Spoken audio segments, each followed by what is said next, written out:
In this tutorial, a slightly tricky topic, we're going to look at setting up a curvature filter for this model. So this is this model from the Stanford Scanning repository. It's converted by Horo. It's fairly high resolution, and the reason I want to use a high resolution model is I'm going to use a curvature filter which interacts with the mesh geometry, and due to a mesh smoothing issue in Bryce, tends to show up the facets that the geometry is made up of if a model of not sufficient resolution is used. So to set this up, we'll go into the material lab for this model, and you can see in the preview here I've already zoomed into the model. If you hold the control key down and slide the mouse backwards and forwards, you can adjust the level of zoom. So to begin with, I need to sort of set something up so I can create my filter. So holding the control key down, I click on the C blob. I'm going to work in the diffuse and the ambient channel so I can see what I'm doing. I'll just turn the diffuse and ambient up, and I'm going to select some appropriate materials, texture components here. So shift key down, click on the name, and I'll load in basic spots, and I'll load in basic spots again. And this is Camtasia. If I can hit that now, I have to check out of that and go back in, just because Camtasia doesn't let it update the view there. Right, and click on filter with the shift key held down and select basic slope.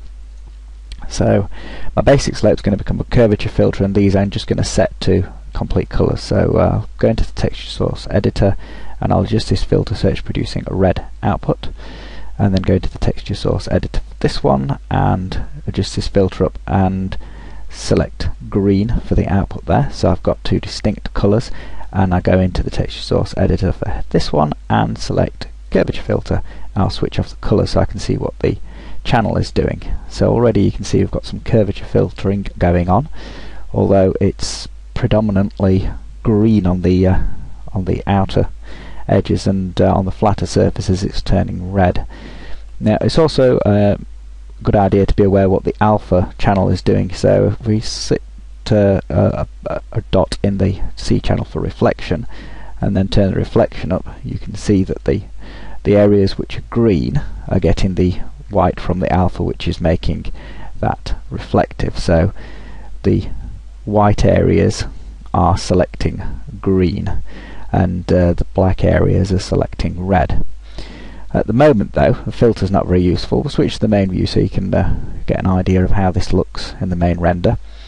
The dotted nature of this filtering shows that the transition is quite sharp and there's not much blending between the red and the green channels. And ideally what I'm looking for is to pick out the raised areas. So I want to make this look like a metal model, and like pewter or something like that, so that handling has smoothed the outer edges and left them shiny, and the other edges are dull. So that's what I'm aiming for with my filter.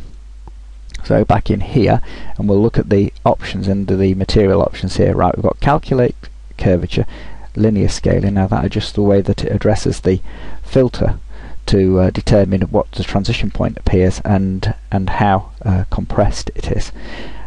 Find concave. Well, that does what it says. It differentiates between a concave curve and a convex curve. Hard edges, it looks at the axes, the number of axes that are involved in the shape. So if you imagine, you could say an outside edge. If you imagine your hand, if you hold your hand out in front of you, turn it over and fold your fingers over, then you'll see that you've got one single axis where that fold is. So you could say that the knuckles were an outside edge. If you have hard edges, it's more critical about what it says is an outside edge, and if you fold your thumb down as well at right angles to your fingers, that gives you two axes. So if you imagine the point on a pyramid, that would be considered an outside edge when you have hard edges. It's been more critical, so more will be concave if you select hard edges. Curvature account for bump. It does an extra pass. It looks at the bump channel and puts curvature filtering on the bump that is present, but that does tend to slow things down because of the extra looking it has to do. And world space curvature means that it takes account of the overall aspect of the model. So if you bring your model in, that's considered like a 1:1:1 ratio in all dimensions, x, y and z. If you compress it down in the y direction, for example, and flatten it, curvature wouldn't normally see that you've compressed it, so it wouldn't consider the curvature is modifying over the model. It's looking at the model in its changed form. If you apply world space curvature, it then takes account of the changes in aspect that you apply after the model's been loaded in, and then uses a curvature calculation. Those are a little bit of exotic settings. I don't think we'll be looking at those at the moment. I'm only wanting to try and make sure that these outer components on these outsides are green, because they're going to be the reflective bits. So I'm going to try and modify some settings. So I'll try find concave, that's helpful, more reds appeared. I'll try hard edges, so that's even more being more critical about what is considered an outside edge, and I'll alter the linear scaling to see if that offers me a better blend. That didn't really help there, but it's got sort of a bit closer. So now I'm going to have to go into the deep texture editor and meddle with the filter itself and see if we can make some progress there. So I'll go into the deep texture editor, and it works very similar to the slope filter. In fact, the feedback's quite similar, and by adjusting this A value up, you can see you narrow the transition zone, so it'll be sharper. A gentle transition zone should mean more blending.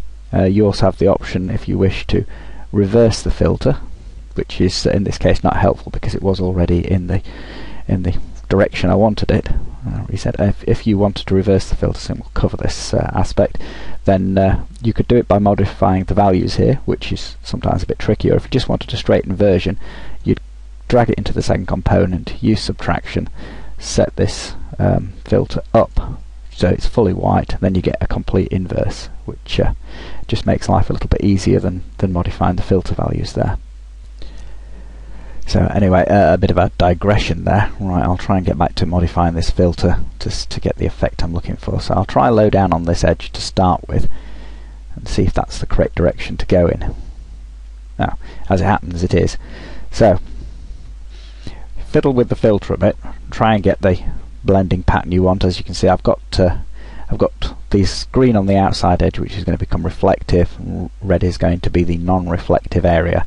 So the thing to do now is save this filter. Right, I'll go back into the material lab.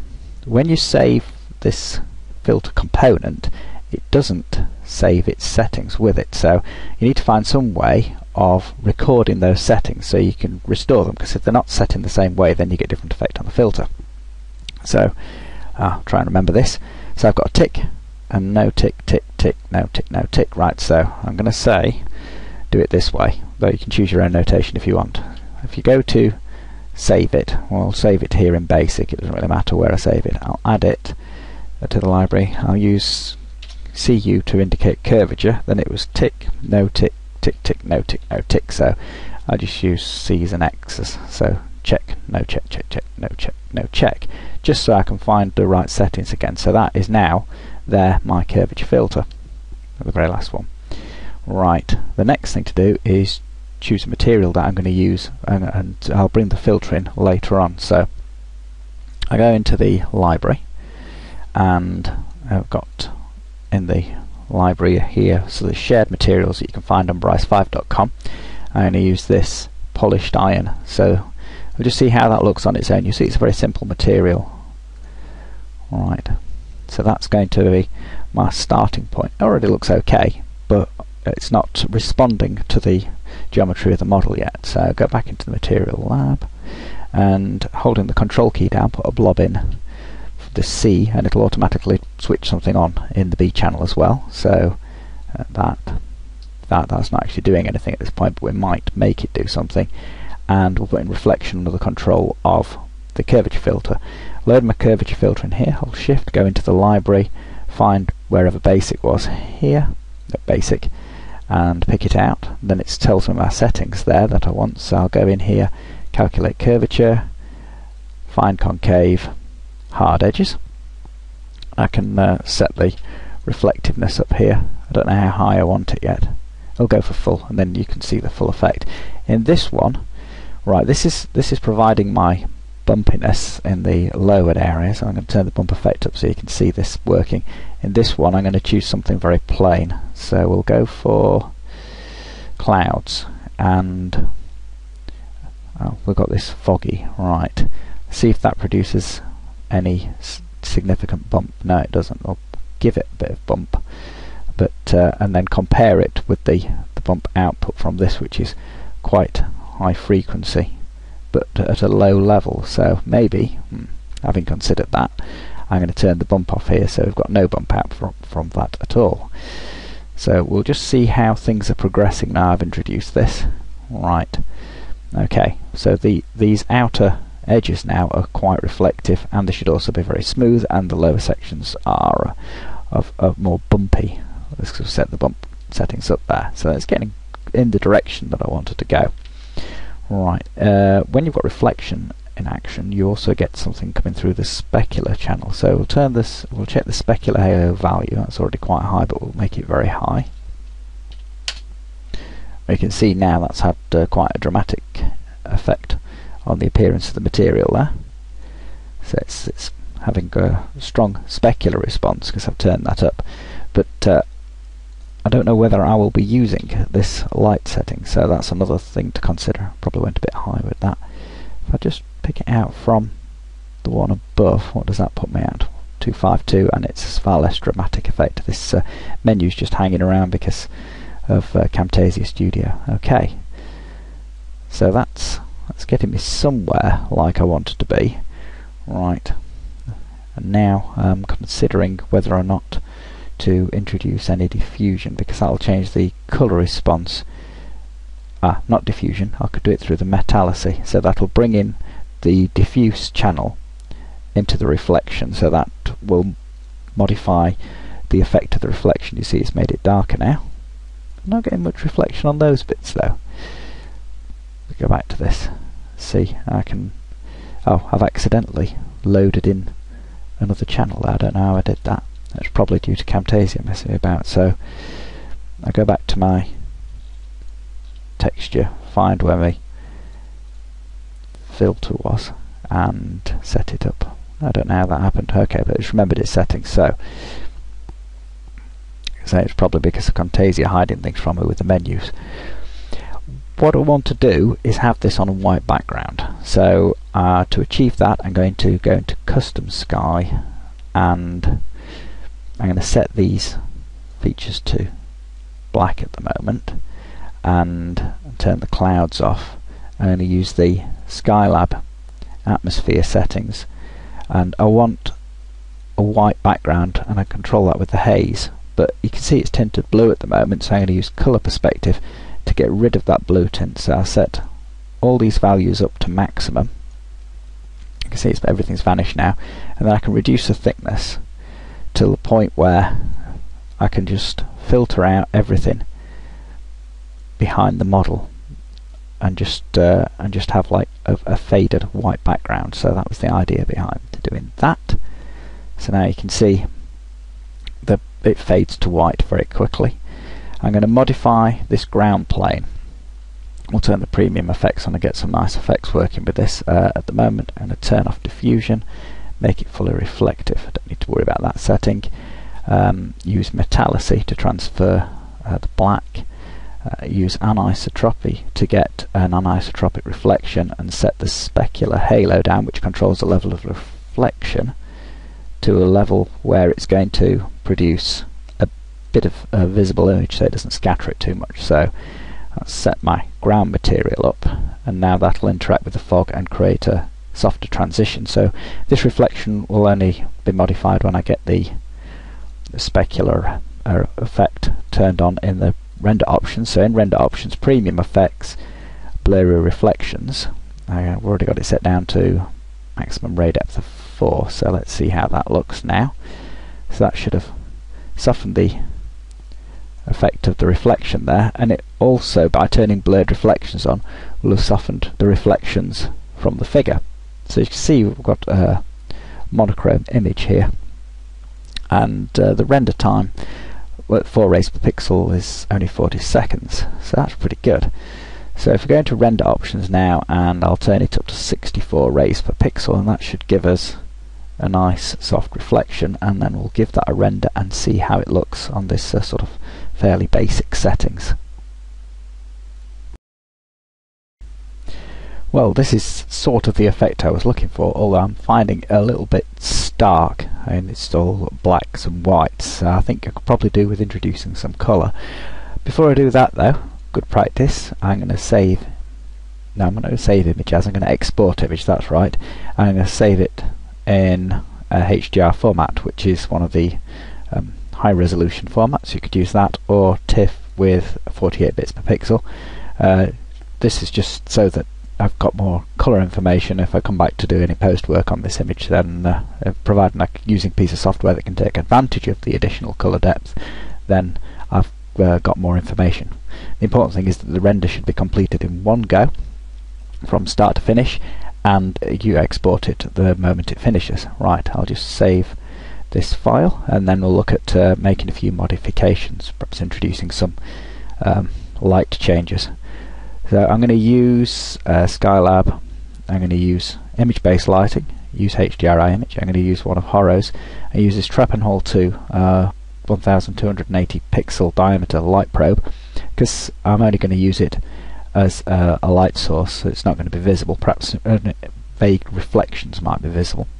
I'll set the intensity up and add it to the sky and turn the quality down and turn these settings off for now. It's disabled the sun, so if we just see what's happened to the scene now, and I'll set the rays per pixel down so we can preview this, you'll see that the fog has been turned off and now this background is visible, but we are getting reflections from the background.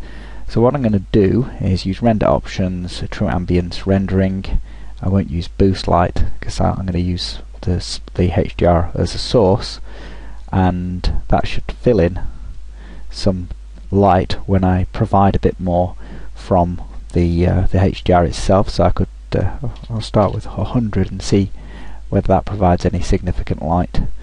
So I'm trying to get some ambient light into these areas, so that and coloured light, so it's not so stark as it was in terms of just being black and white. So I've provided a bit more. Because it's true ambience, it'll also, if I turn the haze back on, take account of that, so the haze will be contributing. You see these reflections on the floor, they'll be as a result of the HDR backdrop.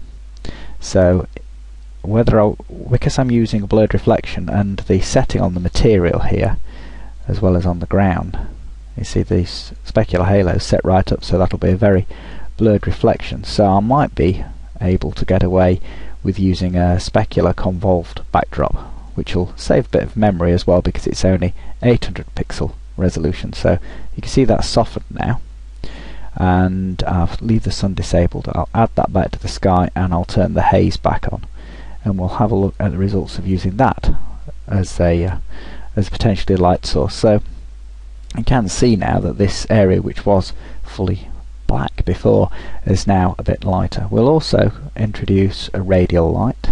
I'm going to edit the radial light and increase the shadow softness there, and then I'm going to use render options and introduce soft shadows so that that takes effect. And then I'll look in the overhead view, I get hold of my radial light and slide it off to one side so that it's lighting from a side. We'll see how that looks. So now I've got some light arriving from one side. I'll stick with the white light because I'm getting a bit of colour from the background. I don't need to.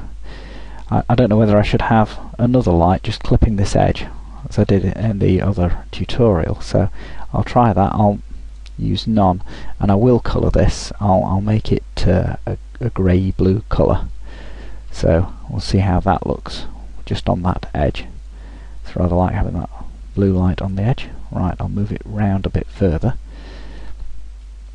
so it's just on the very outside edge, and see how that looks. So I don't know yet. Difficult to judge these things from this low rays per pixel. Let's have a look. I'll raise or lower one of these. I've accidentally edited it there. No, I just want to lower it. Right. See how that looks now. I might try that there I'm not quite sure what the result's going to be until I render it.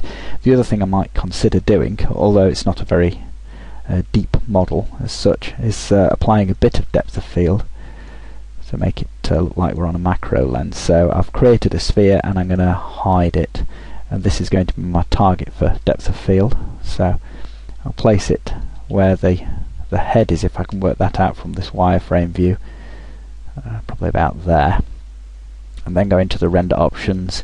I'm looking through the perspective camera, set depth of field, set to current selection, so that will target that, and we'll start with a lens radius quite large, so we'll try that, and that should have quite a dramatic blurring effect. See, it's already blurred the background a bit, which is nice. It's blurred his hand a bit too much there, so what I'll need to do is modify this a few steps at a time until the level of blurring is only subtle.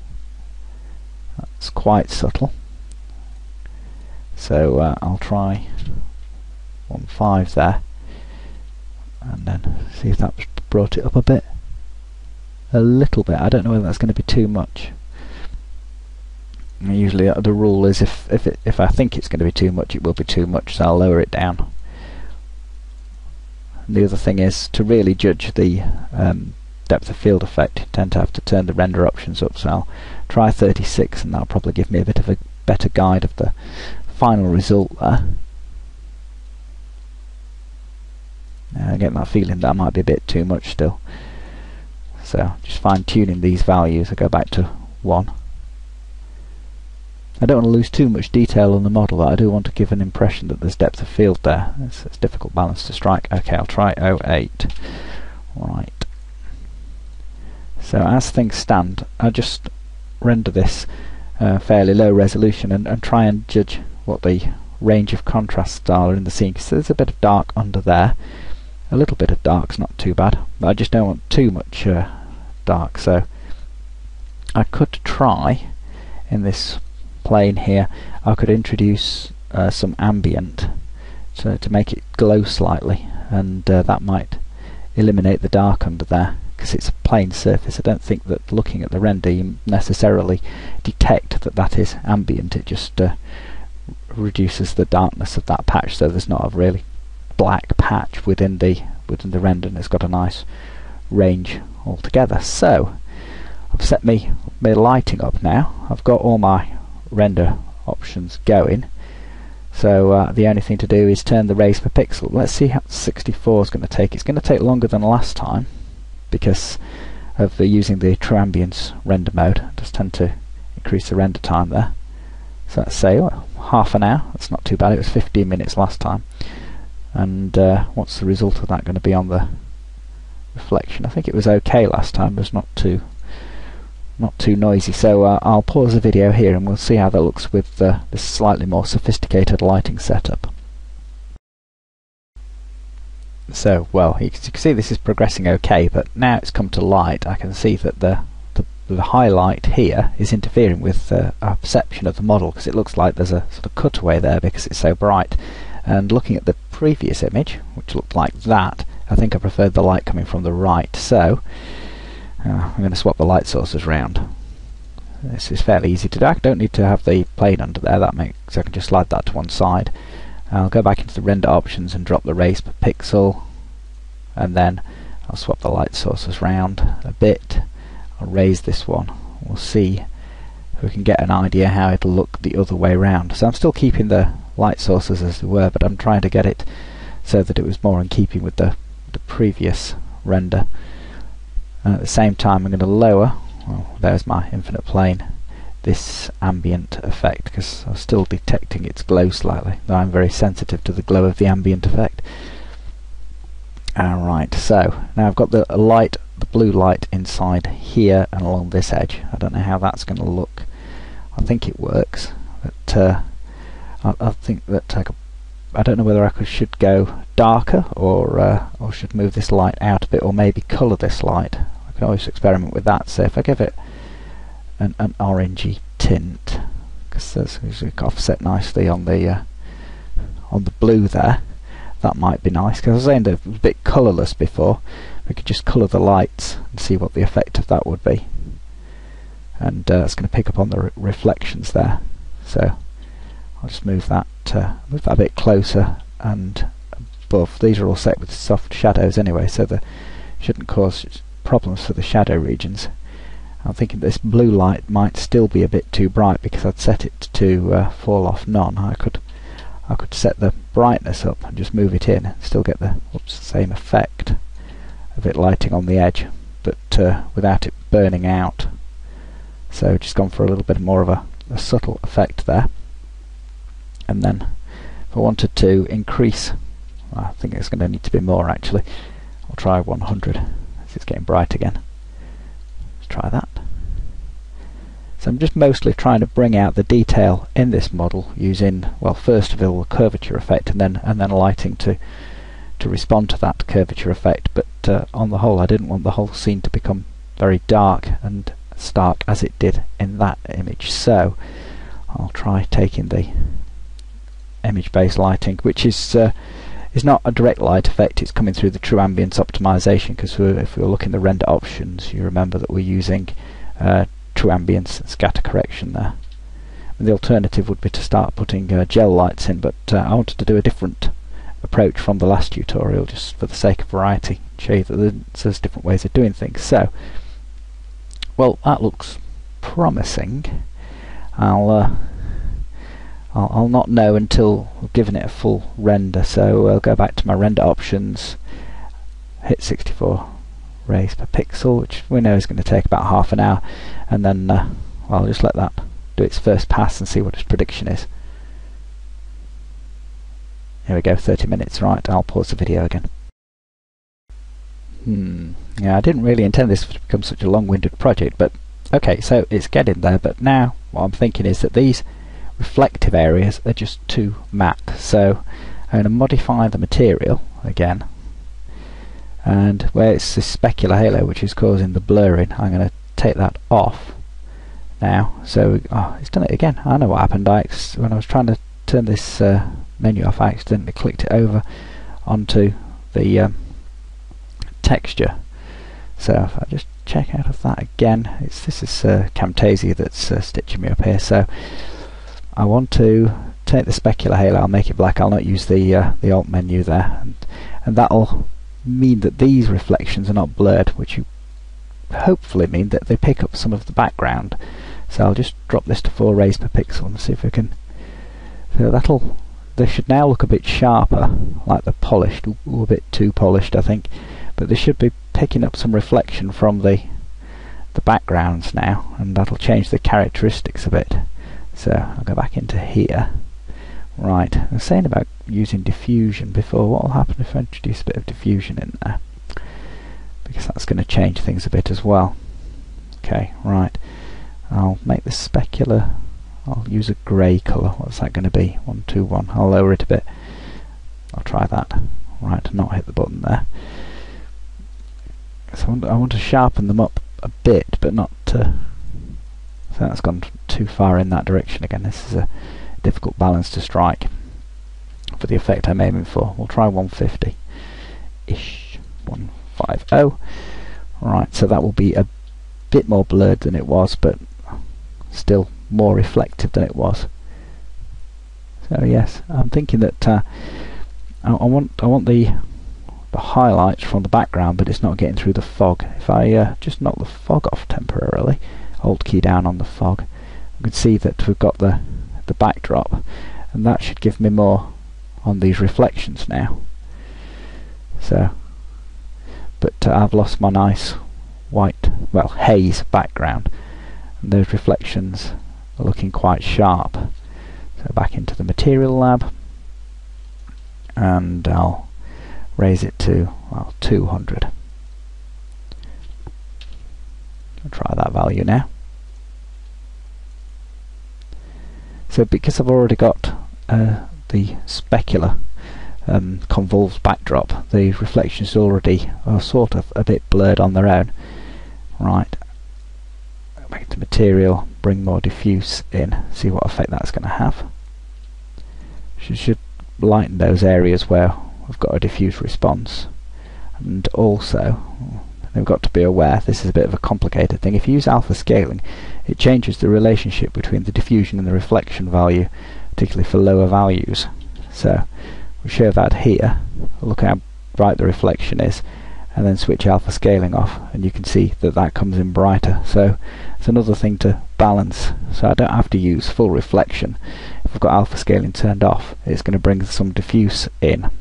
But like I say, I really wanted this background to be white, so I'll use a cube, place that in the background, and because I've got the depth of field effect set, I can make that fully white and turn the ambience up to make it still more white and lift it up so it's occupying the field of view.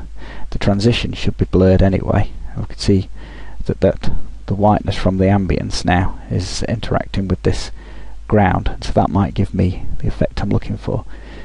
Now my only problem is that this highlight area is looking very dark, presumably because it is now seeing this dark ceiling on the HDRI backdrop.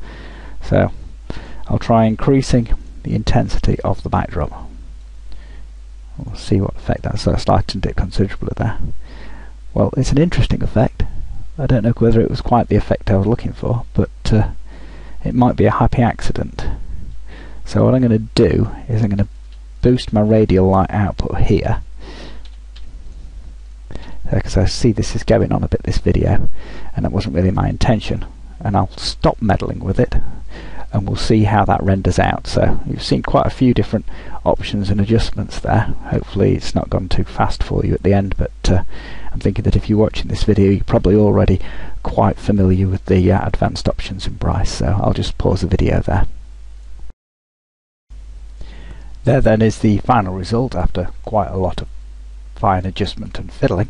I think I would go on from here, possibly changing the colour of the radial light that's providing this sort of brown patina, and I think the blue light's okay, and I think possibly a selection of a different HDRI backdrop so it didn't have this strong red tint on this edge here, which is obviously coming from the red doors in the backdrop. But at the risk of going on forever with this tutorial, I think I'll call it a day at this point and say that's the end of the tutorial. I'll just show you export the image, HDRI, good practice since it was all rendered in one go, and save the file when I'm done. So that's done that. I think it'll just be the menus that tend to stay on as a result of the Camtasia Studio working in the background there. So that's the end of the tutorial.